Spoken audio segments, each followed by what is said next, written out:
And today's sponsor is Reconciled. Reconcile invoices your clients, pays your bills, and delivers clear and accurate financial reports every month automatically. Ready to streamline your financials and prepare your business for the next big step? Visit reconcile.com today.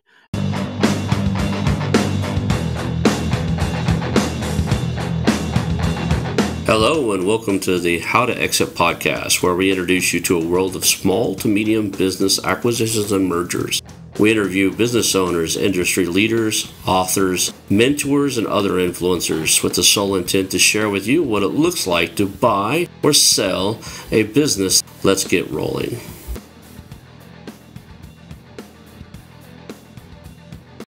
And now a moment for our sponsors. I want to highly recommend you get Acquisition Aficionado magazine.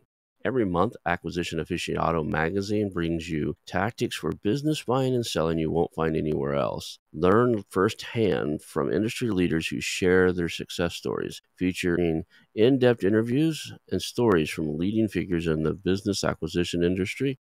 This multi-platform mobile magazine speaks to acquisition entrepreneurs wherever they are in the journey. And I want you to visit acquisitionaficionado.com today.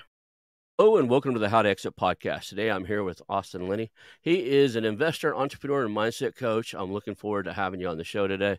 And you were recommended by some people that listen to the show and hang out with me, and they told me I really should have you on the show. I'm intrigued about where this conversation can go and what we can come up with today. Thank you for being here today. I appreciate it. I laugh. The first time I ever launched my podcast, I went to a real estate meetup and like 6 dudes knew me. And that was the weirdest moment of my entire life. They're like, oh my God, I listened to the podcast. I was like, nobody listens to the podcast. And I left that meeting. It's like those guys recommended me. I left that meeting. I'm like, all right, well, I must be doing something right if people, you know what I'm saying? Like you don't, a lot of times you're speaking into the ether. Most people don't comment. So it's really nice to hear. Yeah, I had the same occurrence. I guess it was last year or something. I've done almost 200 shows. There's only about 150 of them out yet. So we got some shows backed up. I've recorded shows we didn't put on. It was because attorneys and stuff were really dry. And about halfway through the show or three-quarters of the show, I was like, look, this is boring. We're not going to put this show on, man. I love you for your time. Thank you. And I apologize and bow out. But sometimes it's just the dry conversations are dry conversations. But I was playing poker, I guess it was last year, and I sat down and there's a guy beside me, and he's like, there's 3 or 4 of his teammates are on there. I call them pro baseball players. I guess there's different tiers, and they were a second or third tier local here, going to college for engineering. He goes, I was like, he said, your name's Ronald Skelton, right? Kind of looked at him and was like, do you see my name? Because you got these membership cards or whatever. Like, you see him scan me in? He goes, yeah, you have a podcast on buying businesses. And his buddy's like, yeah, that's that guy. Like 2 of them at the table watched, like, they're going to go to college, get an engineering degree, but they want to buy an engineering company. So they've been listening to me. So I've had it a couple times. So that was cool. But yeah, it's not very common for me either. This is a small audience, right? This isn't marketing to all businesses where you have a chance of millions and millions of potential listeners. This is like buying companies, growing through acquisition and selling them. So really tightens down who potentially would be listening. Let's jump right into your origin story, man. How did you get started? I always joke with the same joke, like, hey, you were born and now you ended up on a show about mergers and acquisitions. Can you fill out that little gap in between for me? But it's just for fun there. But can you tell us how you kind of got to where you are today? Yeah, I mean, bumpy road. What's interesting, I think a lot of times we don't realize what our parents are doing. Fast forward to 17 years old, I was making straight A's all the way up until junior year and just kind of lost interest for school. Didn't really see the point, had a photographic memory, was just getting in a ton of trouble. And my parents basically said, either you need to go to Beaumont Tech, we were in Houston, you need to go to Beaumont, Texas, or you need to go to military school. Well, I was like, well, I don't know where military school is, but it sounds better than, I said, I don't know where Beaumont, Texas is, but it sounds better than military school. So I'm in. So I went, my mom went with me.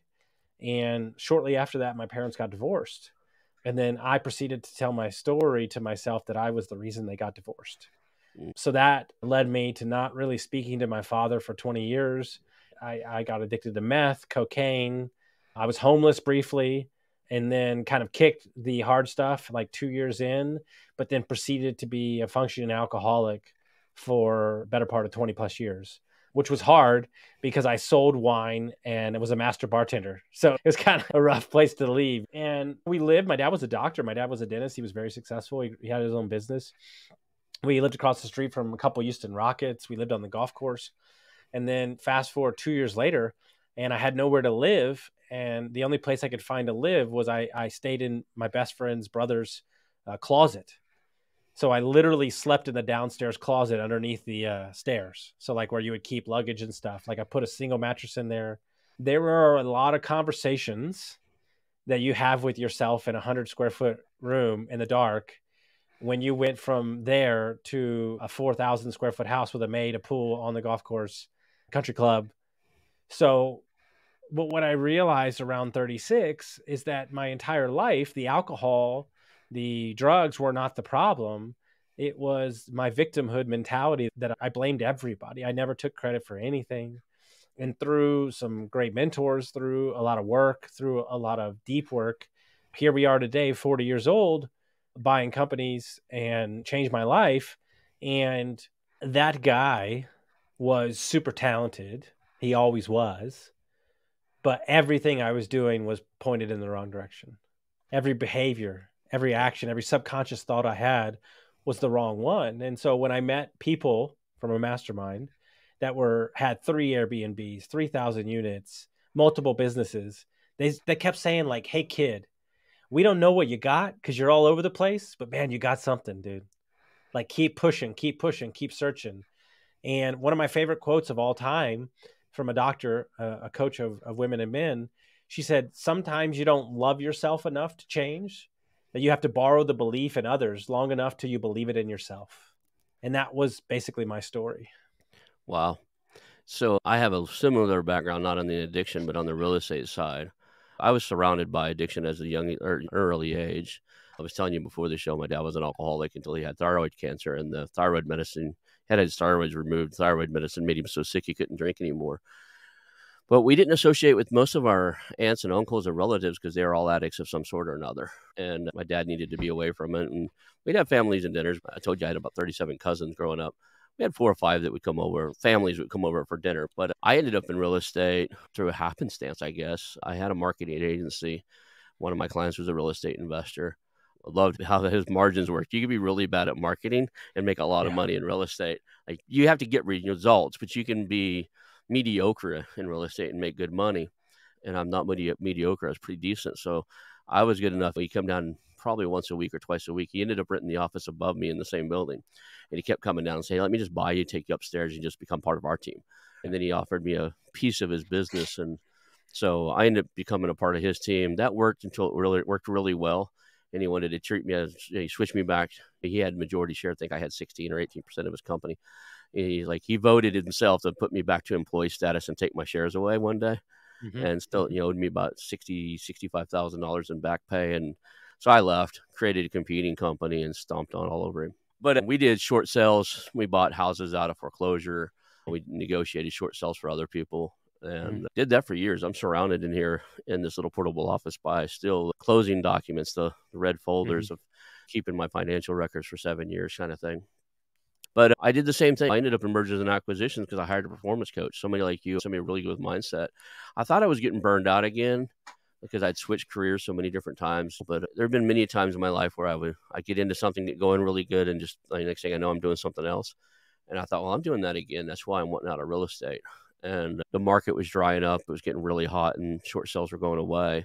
And they became so difficult to negotiate. Banks wanted like premium prices for the houses anyway, so there's no profit in them for us. So I couldn't tell in my own. I wanted somebody else to take an outside look inside of my head. But, so what led you into? So are you still doing real estate? We will.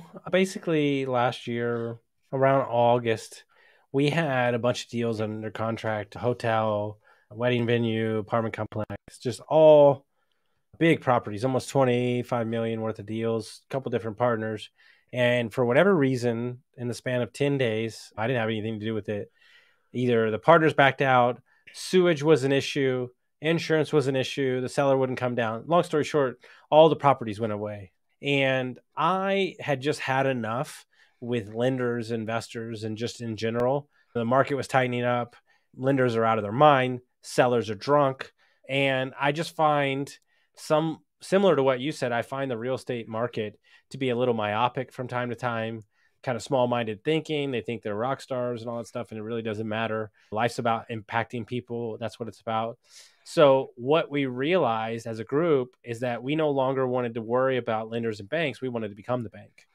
And so in order to do that is to buy cash flowing businesses, then use the money from that to build storage facilities, affordable housing, etc., rentals. And so we kind of flipped it on its head. And that's what we're pursuing as we speak right now. That's awesome. That's awesome. And then you did acquire a heat and air company, right? That does heat, air, plumbing, electrical, and stuff. Yeah, heat and air and plumbing and electrical. Basically, the guy had been in the space since he was 16. He's 65 now. He's had this current company for 25 years, made it through all the recessions, made it through the different things, kind of in a rural town. So started in the last couple of years as his competition started falling off, started taking the lion's share of the commercial work. He's a really good guy too. I mean, that's the most important thing. And we came in and saw that they were still on paper, no CRM. He told me flat out when I first met him, he said, if you could hire 15 people, he's like, you could triple the workload. And then when I came in my first day, there was a stack of papers in folder holders, like up on the wall. And I started walking to them. And the office manager looked at me and she goes, well, you're going to get a kick out of that. And so I picked it up, and I know you can't see if you're listening, but I'm saying like as big as my hand can hold, it was plumbing and HVAC jobs that we didn't get to the year prior. They were just too busy. And I said, okay, all right, got it. So I'm going to go hire. We're going to put some systems in place, and we're still currently doing that. We hired up big time. We went from 19 people to 48 in the span of 5 months because no job postings, just word of mouth. Landed a big job. I mean, it's still a complete shit show some days. I mean, perfect example is my number one employee just quit today for no reason. He's been gone for 2 weeks. He honestly said, like, I'm not even upset with you. I don't really care. He's like, I don't mind my job, but 12 years of working here and I have some beefs and it has nothing to do with you and I want to go. He's like, you're not going to yell at me? I'm like, why? What's the point? This is a small town. And if you feel like you need to do that, just know the door's always open for you and great. And so what I realized about small businesses, mainly when you take over, is it requires a calm mindset and personality or you're never going to survive, because the people will move and operate how you do. And if you're all over the place and you're stressed out and all that stuff, well, good luck. It's not going to work good for you because they're going to smell it. Yeah, it's in construction, heat and air, although each one has its own culture and kind of almost, I wouldn't say subculture. Like you, I was in real estate, so I was around all the heat and air. My family, one whole wing of that family does nothing but heat and air, right? Like they have a big heat and air company, and all the cousins and all of them do it. And if they're listening, they'll get a kick out of this one. I've only hired them for one job in my entire life. And it's because I know the inside of their business. They're always fighting. They're always stealing stuff from each other. It's a drama fest. And it's a dirty business to some extent, with theirs anyway. And I'm sure there's great ones out there, but there's a different subculture. There was a guy on one of our business hangouts, young guy, straight out of Harvard. And he said, I'm going to buy a construction company. And I was like, no, you're not. He's like, why? He said, I said, that's not going to work. And he's like, what do you mean? I said, you're too fucking soft. And he said, that was rude. I said, see, right there. Hey, yeah, dude, if you like 3% margins and you like to get rolled up on 24/7, yeah, it's a bloodbath. It's a bloodbath. It's a different culture, at least in Oklahoma where I'm from, right? Well, the commercial, the residential, the plumbing, the electric, those are 4 different people inside a business. Yeah. And you have to have enough experience to be able to talk to each one of them, and it's just a different world. And well, the other thing, he's talking like framing and concrete slab foundation and stuff, and I was like, it's a different world. It's a different culture. You grew up Ivy, you are Ivy. I don't care if you're a Golden Glove boxer. They talk to each other different. They handle conflicts differently. You know what's interesting about my guys, because some of my dudes are 65 and 70 and been around the game for a minute. They might not have graduated college, barely got by on high school. But let me tell you something right now. They smell bullshit coming from a mile away within 2.5 seconds. And here's the deal. They can't get dressed in the morning, but if something came out of your mouth, they remember it. Like, it's as simple as that. And like, these guys don't get it. And so like, I grew up in that, what you said was that nice neighborhood, the country club. But what you don't know, what I didn't fill you in, is the town I moved to when I was 17 was the sticks, was camo, was Yeah. cowboy boots, was Yeah. fields. And that's the only reason why I understand these people, because my grandfather and my grandfather's brother are those people. Yeah. And I have the best of both worlds. I can walk in a court, a nice M&A office in DC or in Austin, but I can also put on the boots and go out and shoot some shit on a job site. There is a rare situation that I have available to me. I grew up a painter's son, remodeling houses my entire life. He had a general contracting type of business where he only did the paint and sheetrock. He subcontracted everything else out. So from the time I was old enough to climb a ladder until I was 20, I helped either run it or be part of it. So being around that world, and then I went and got my master's degree and everything. So I've got both sides of the picture, but I probably do better in the business side of things now these days because I don't have a tolerance. We were talking earlier about all the different things, and I honestly believe that EQ outranks IQ all the time as far as success. Your emotional intelligence, your ability to deal with stresses in life, your ability to perform under pressure is way more important than how intelligent a human being is. And to be honest, not everybody in those spaces have a balance in that space, right?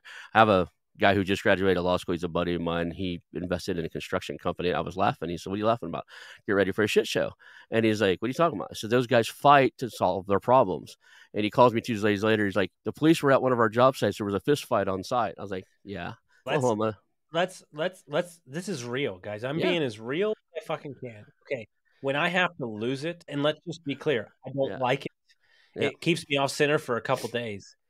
But my COO, who's a little more calm than me, kind of the ops guy, 20 years as a plumber, he said, "I prefer that you breathe a little bit and don't do that." And I said, "No, I respect that, and I'll take ownership. But I also need them to know that I'm a little bit crazy. And I need them to know that I can go there, so they kind of keep it in line." And long story short, we had an old sales guy who was bullying the other employees. And nobody was going to say anything, and I had to square up to him. We didn't fight because I'm not a fighter. But it got nasty. And he's like, "Are you okay?" And I'm like, "Yeah, I'm going to be messed up for a couple of days because I don't like losing my shit." But somebody had to stand up to the bully, and I gained a lot of respect from the guys that saw that. Dude, it's crazy, right? I came here January 26th. I was here for 9 days, right before Christmas, right before I moved here. I went out with the 2 oldest techs we had. I got in a car. I thought he was kidnapping me. That's another story for another day. But he said, "Let's go off-roading." We went up to the mountains. In 45 minutes, he told me everything I needed to know to be wildly successful, and I didn't even have to ask. He just started telling me. So only my ego would not allow me to listen to the man that's been inside this business for 15 years to tell you what everything's going. And guess what? He said, "Look, the office manager that's running the company is embezzling money, and he's a piece of shit." And you know what? He was. And so, like, it's not that complicated. Be quiet, ask questions, and listen. And they're going to tell you exactly what to do. And then there's certain places you have to push them farther than they see. He's the same guy that said, "Screw your iPad." Now he's the guy that says, "Oh my God, I wouldn't live without this iPad." So it goes back and forth. It's interesting how much the employees at these companies really know what needs to happen, what needs to go on. They quit telling the current owner because years ago or weeks ago or months ago, whatever it is, they stopped feeling heard. Even during the due diligence process, if the owners allow me, I've been through a few due diligences where we were digging in and got to meet some of the employees on one-on-ones. They just open up to you. You know what's even better? I bet you nobody does this, and I only did it because I was trying to get people back. I talked to people that had left the company. Dude, that was amazing. I got so much from doing that, and that's nothing but a 30-minute call. Yeah. I'll call them up. I'll find them on LinkedIn or whatever and say, "Hey, I see that you recently switched your job. You used to work there." I'll tell them because we're under NDA. Like, "I'm really curious about that company." And you're like, "You think about working there?" I'm like, "Yeah." And then they'll give you the dirt, right? I'm prior military intelligence. So I've got this intrigue thing of finding things out about companies from 360 degrees. Same way we'd find out about anything else. Like, you look at what assets you have and then look at all the collateral information that's available, and you figure out a story from both what's publicly available and what's not being said. And now who do I ask to get the answers to not what's not being said? And the favorite thing I would do is sit down with anybody that works there and go, "If you were to buy this tomorrow," especially if they know it's being sold, they have to already know. But if you were to buy this tomorrow, what would you fix? And they do that thing where they're like, don't change too much quickly. But like my guys were asking for that stuff for 7 years. I'm gonna do it right away. Like uniforms and like a couple things. It wasn't like crazy stuff. And it just shows a commitment, right? They were underpaid. So I will tell you that I've learned a lot too, is that some took advantage of me and some had to get let go.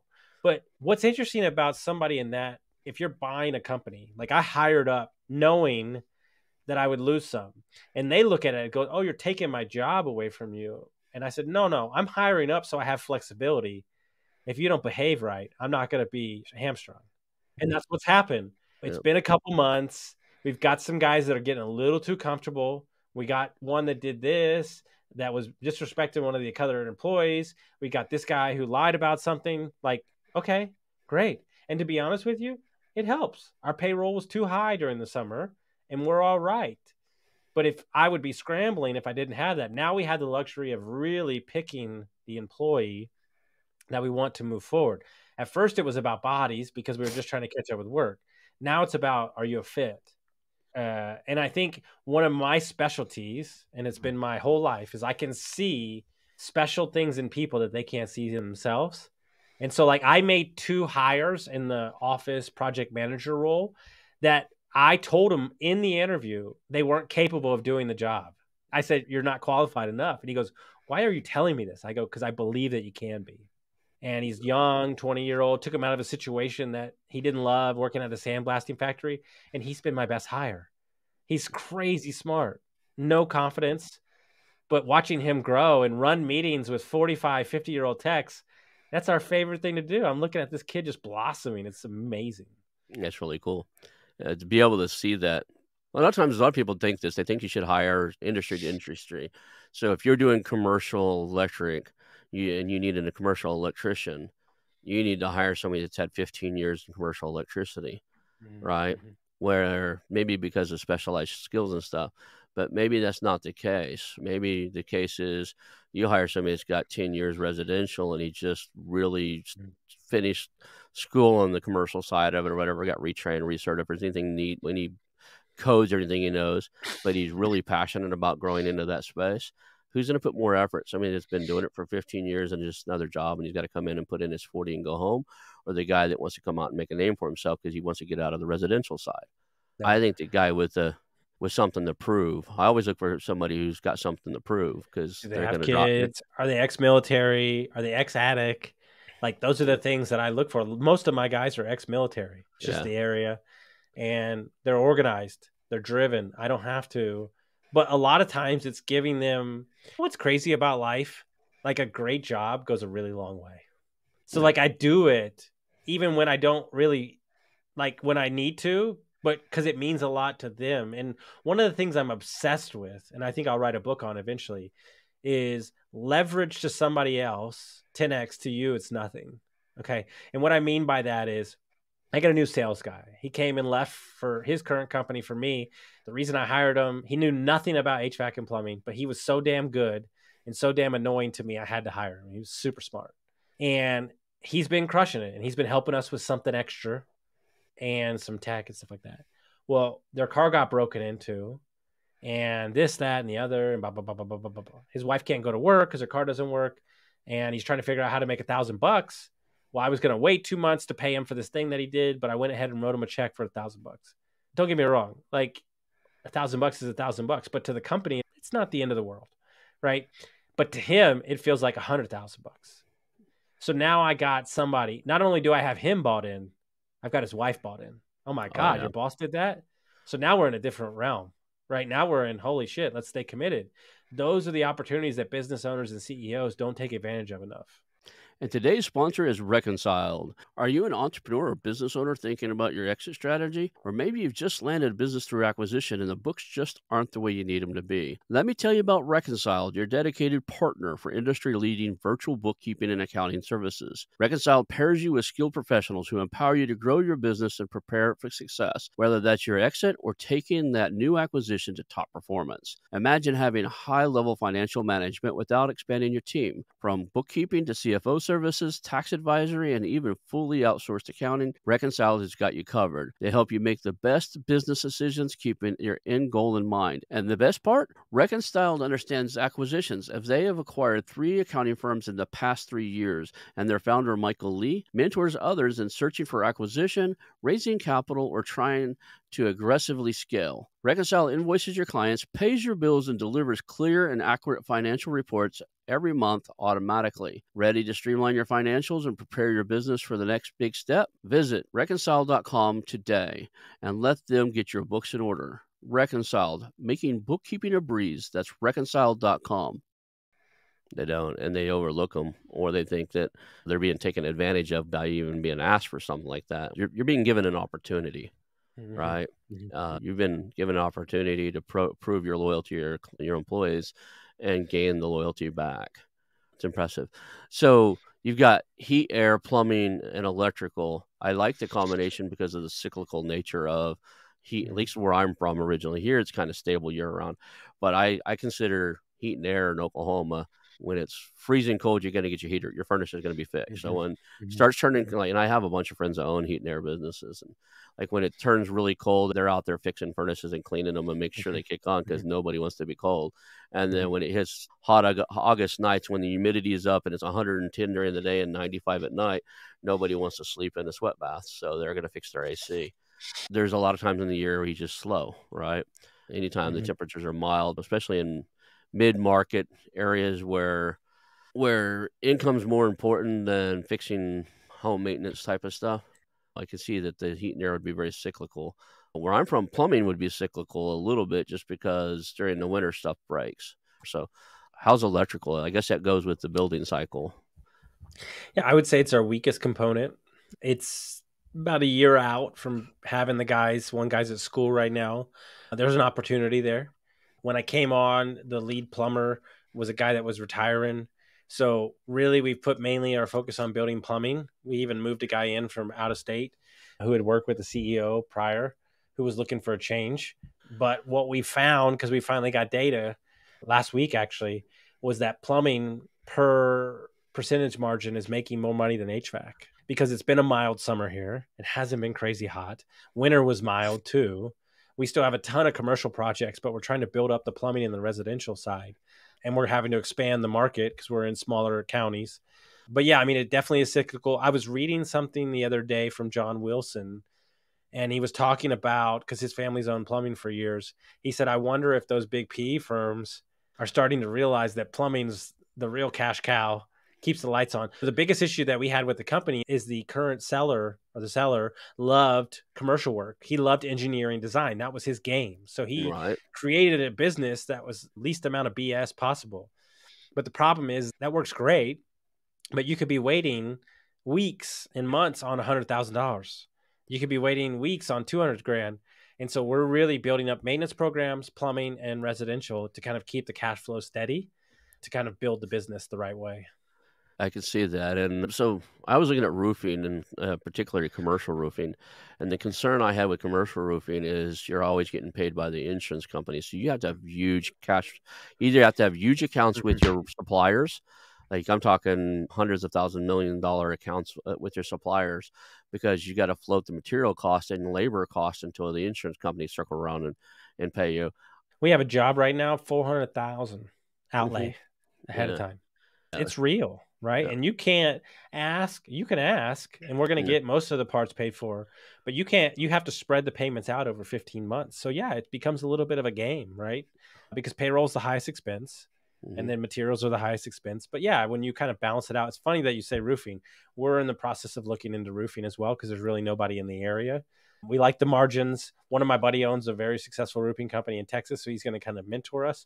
But yeah, I mean, there is some games and there is some things that are interesting. For us, our marketing company that we hired is a friend of a friend who started his HVAC company from his garage, built it for 12 years, and then sold it to Apex for $28 million. So he understands the space. But when he describes being in business in San Antonio, Texas, and Austin, it makes me want to pull out my eyebrows, because it's all about ad spend. It's all about every dollar. I'm in a small rural town where most of the competition has retired, or they're about to retire, or they've gone away. I don't have to fight for business. Our ad spend is nothing. We just started marketing for the first time in 22 years, and I'm on the radio. So you really have to look at your company and see where money is best spent for you. I make way more ROI asking the Chamber of Commerce, does anybody need some work, than I do spending $30,000 on an ad campaign. Yeah. I talked to a guy the other day in Kansas City who has a company. I think they're doing $9 million a year. The company next to them, 5 minutes away, is backed by a PE firm. I think they're doing $130 million a year. And he goes, I'm just going to keep spending. I go, I don't think that's the play, bro. I said, you're going to get smoked. But look, I said, look at this map down here of all these people that aren't being served. I said, go down there, go to a meetup. You're not going to have to spend any marketing, get 1 gig, 2 gigs, 3 gigs. And I was like, then your private equity is never going to touch that because it doesn't make sense. And now you created a whole new market and you didn't have to spend money to get it. Yeah. In the roofing space, I looked at both commercial and residential. Residential is kind of where I'm from anywhere. It's kind of a storm play, meaning that Oklahoma has a lot of storms. Texas has a lot of storms. You basically need a team that can mobile up pretty quick and go wherever the hailstorms and windstorms are. When I got into mergers and acquisitions, I interviewed a lady. We were doing a marketing roll up buying marketing agencies. I interviewed a lady, and she decided she didn't want to sell. She built a lifestyle business, and she also built in parallel with her marketing agency, she built a charity, and she funded her charity from her marketing business. But the one thing that she was remarkable at is she could take a roofing company that was doing, she wouldn't touch you if you weren't doing 500K or more, close to $1 million, but she could push you to 8, 10 million, $25 million in revenue almost overnight if you could scale and buy the trucks and get the crews. And the way she did it is she and her team built software to track storms and could tell you ahead of time, you need to be prepared to go to Kansas, need to be there Wednesday morning at 8 o'clock. This storm is going to drop hell all over the place. And I'll tell you, the second it starts dropping hell and you start driving, and they would go canvass those neighborhoods. And the other thing is she wouldn't take you if you find out you're doing crappy work. Your reputation precedes you. Like, you pull in town, people need to know that there's some storm chasers in that space that are horrible, but there's some awesome people that'll come in and do the work and do a great job.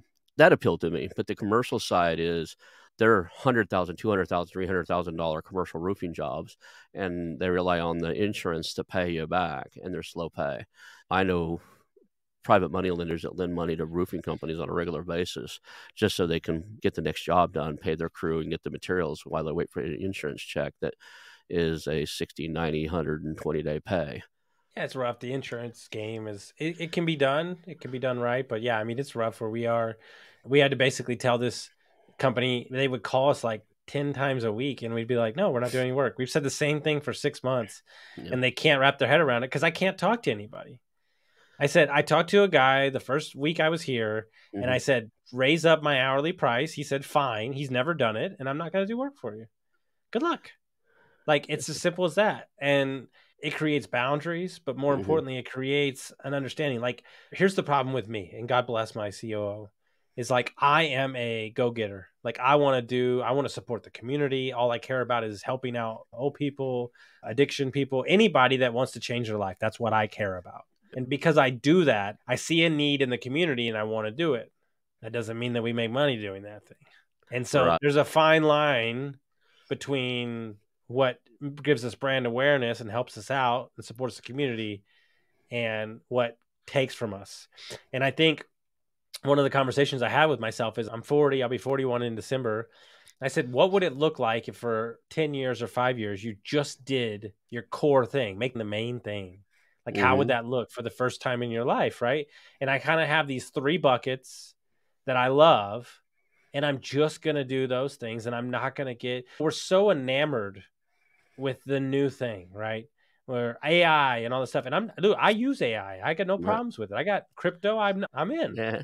But you're still going to need your toilet plunged. You're still going to need your heat on when you're 80 years old and it's 40 degrees outside. You're still going to need your lights to turn on. I'm good. And I think a lot of people get distracted. And in my 20s, I wanted all the fun and the sizzle. And now I want boring as boring could ever be. And it's just a better, more balanced life for me. And I see more upside for it in the long run. when you say you want to do things to help the community and stuff like that, and your operations guy has to rein you in occasionally, are you talking about cases where somebody can't afford to get something fixed and they really need to? Yeah, that's a personal call. It was our lead sales guy and project manager begged me. That was the first thing he ever said to me. Mm-hmm. Look, I got no problem raising the prices, but you have to be able to make a call from time to time. I said, I'm in, man. I'm in. Good. Yeah. We do some construction work from time to time that's not profitable for a couple people that can't find anybody because it's real hard to find anybody here. But that's going to 20x us. So Mm-hmm. just things like that. We almost give to most of the charities in town, Little League, the festivals, we sponsor the fireworks, stuff like that. So we try to help as much as we can because the business is a beacon in the community. And so stuff like that is where we try to lend we had like National Cleanup Day. I brought my guys with a trailer and we cleaned up the whole street, and we took the hardest part because my guys work construction HVAC. They don't mind. We had a big trailer. So that's the kind of stuff I try to do for the community. That's a big deal. It's important, though. You get out there and people see that, especially if your trucks are logoed up and your guys are wearing a shirt with something on it, and they see that you're out in the community doing different, making a difference. You're engaged in it. Especially, did you just move there or did you live there when you bought it? No, I'd never been to Pennsylvania before. If I had not done that, they already didn't like out-of-towners because Exactly. Pennzoil Standard Air went to Texas. So they already didn't like town-outers. The cities had a rough go. So I had to really win. I tell you what I did that changed everybody's perspective and really and I didn't even do it for that reason. I was really blown away by what happened. And when the seller said something to me, I knew it was bigger than what I realized. So we have a VOTEC school here that has 26 different disciplines, the high school. Mm-hmm. A lot of the people that work here are trades, IT, stuff like that, right? So there was 7 seniors graduating the HVAC program. So what I did is I called my vendors and I got them to donate tool bags and tools, everything that you would need to be a worker on your first day. We only had one kid that was working for us that was in the program. Dude, that thing hit the Facebook and hit the paper, and the seller's enemies that he's had for 20 years said, oh, damn, something's going on. This guy gets it. Yeah. That's when I realized it cost me $200 or something like that. And I'm going to do it for here on out because it was just the right thing to do. But that's when I realized, oh, okay, this is a different game here. Yeah. They just needed that shot of confidence. I used to have a realtor friend, and she volunteered at high schools and VOTECs and stuff. And anytime she'd have somebody, because we had a real estate entrepreneur center where we trained real estate investors. And usually you had to be 19 or older to come in there. If we'd let you if you were 18, but you had to prove you were going to do something, you're straight out of high school, barely. You show up to 2 classes, then show up the rest of them, you're wasting our time. But occasionally she would have somebody like, this kid is 16. He's a rock star. He wants to learn this stuff. He wants to come in.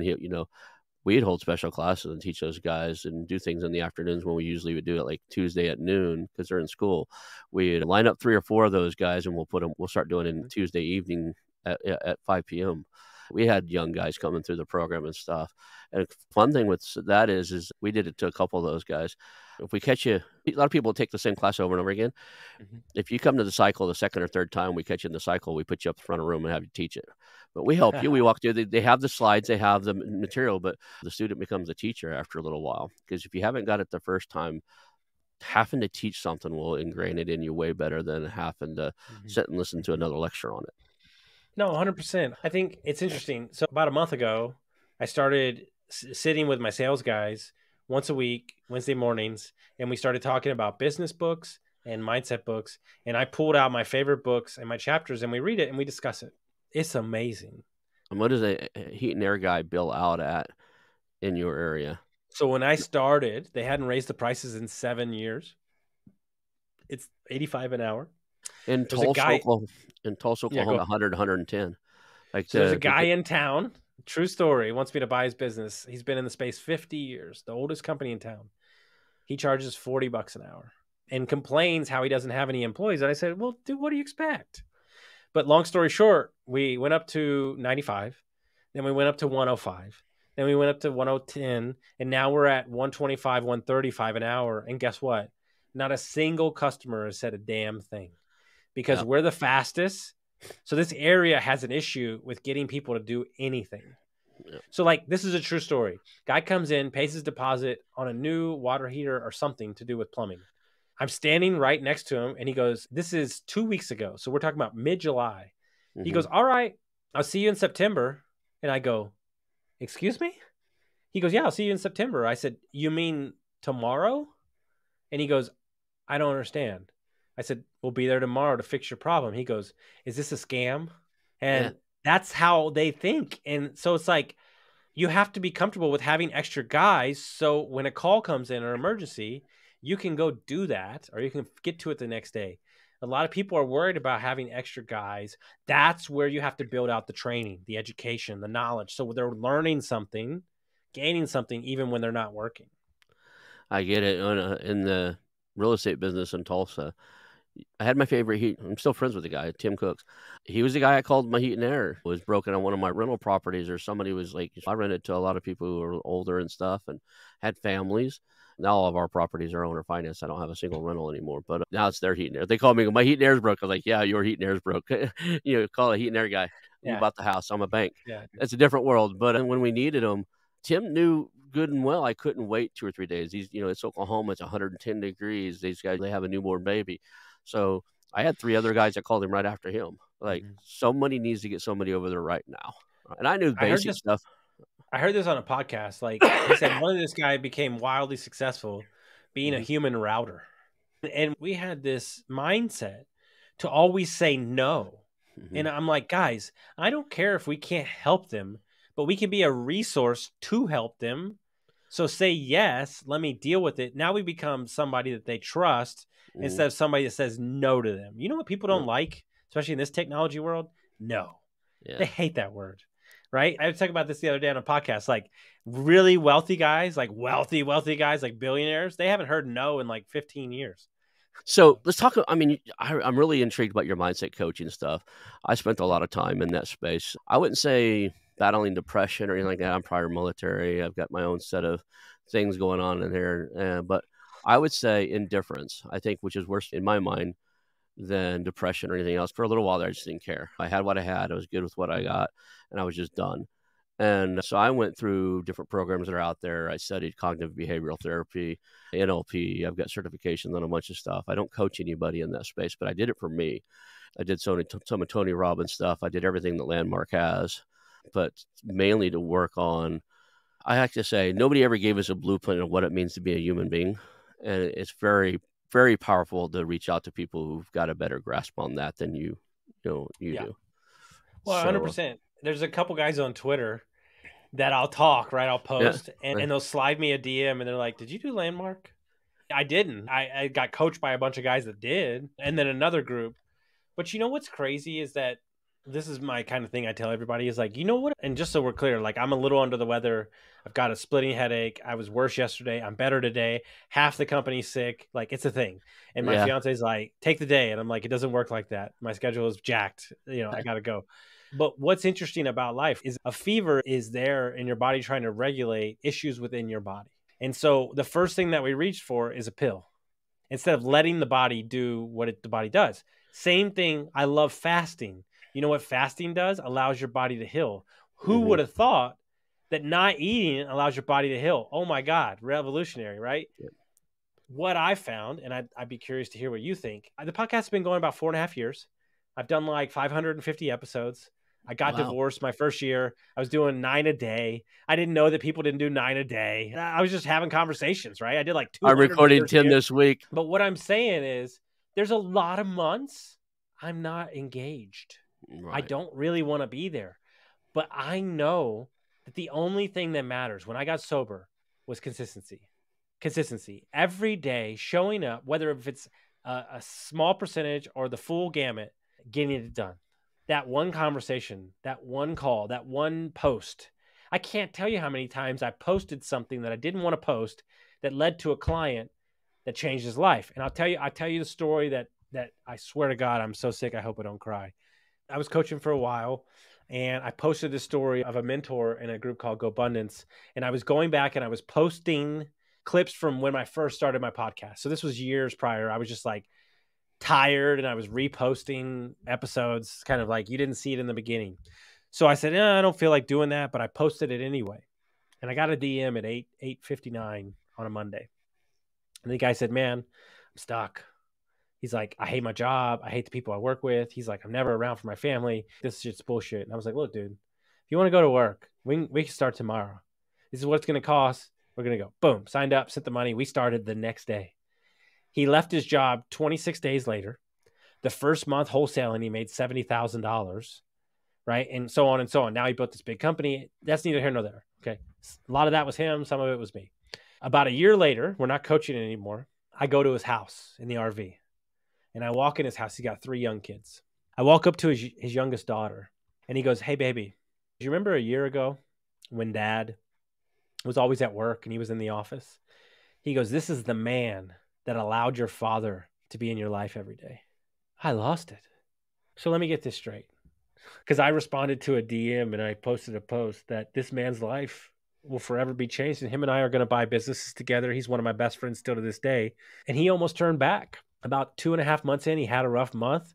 I was in Costa Rica and he was texting me like a banshee. I think I made the wrong mistake. And I said, "You know what's great?" I said, "Why don't you go to your fucking old job?" And I said, "Why don't you tell your boss that you never want to see your damn kids again?" And he said, "F you, got it, I'm out." And I realized in that moment, this podcast, that coaching session is not about me. It's about those kids. It's about that wife. It's about the people that he's going to start coaching now.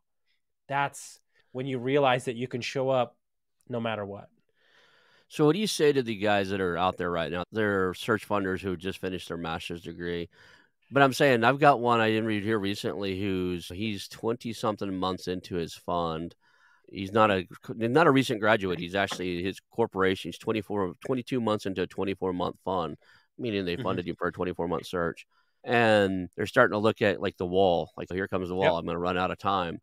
And what do you say to those guys they're up against the wall? They kind of thought they wanted to do this, but now they're at that spot where your buddy was, where they're questioning their choices of going down the I will explain if you make me a promise that you will send this to him, because I am the contrary coach. I'm the out of the box coach, and he's going to hate what I have to say. Don't do anything. Okay. Hear me out. For 5 days, for 7 days, put it down. Jump in the car, put on tennis shoes and run or drive till you have nothing left. You are too close to the wall. I have a rule with my clients. When there's a massive decision to be made, you're not allowed to make it for 48 hours. It drives them up the wall. And I had a client that didn't know what to do. He was shutting down a $250,000 business that he invested in, and he was so mad at me. This was like 2 sessions in. He's like, "I hate you." And I said, "Look, trust me. Just take a breath. Go hang out with your wife." 2 days later, signed $1 million coaching consulting fee to start a fund with the guy. He was like, "It was a sentence that you told me that changed my life." You can't see because your life is like this right now.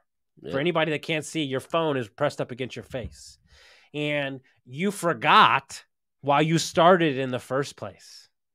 Because let's be honest, does he have a degree? I believe he does. Yeah, absolutely. Okay. Yeah. So let me get this straight. Your default is you have a college degree and you can get a job making over 6 figures, and you're going to beat yourself up because you couldn't find a business in the hardest market there's ever been to find a business. Oh, that sounds about right. And there's 1,000 of him. There's guys out there where they're at the end of the fund. You know what really pisses them off?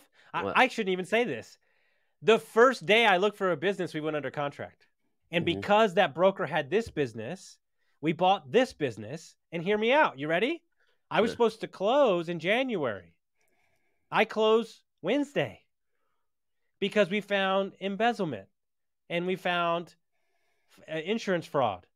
And I could be upset about all the things that I found, but what nobody knows that I haven't talked about yet, because I refuse to, when it's time I will, that we're buying an entire business, owner finance, no cash up front. So am I thanking this guy, this piece of shit that I'm turning into the police Wednesday? Am I thanking them, or am I going to be mad at them? The road is what the road is, but you have to get distance, even if it's for 24 hours, you have to get distance from the moment because you're pressing. When you're pressing, you're never going to find anything. So we're wrapping up time here. We're getting close to the end. I do appreciate your time.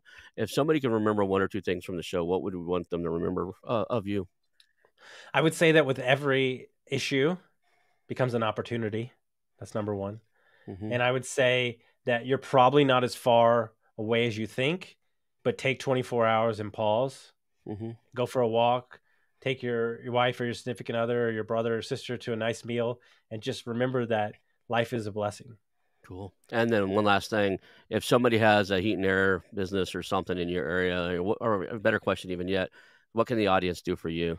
What are you looking for? What's your next milestone you'd like somebody to set So right in front of you? yeah, so we've identified the next couple targets for the next couple years, possibility acquisitions. I'm just looking to connect with anybody I can learn from.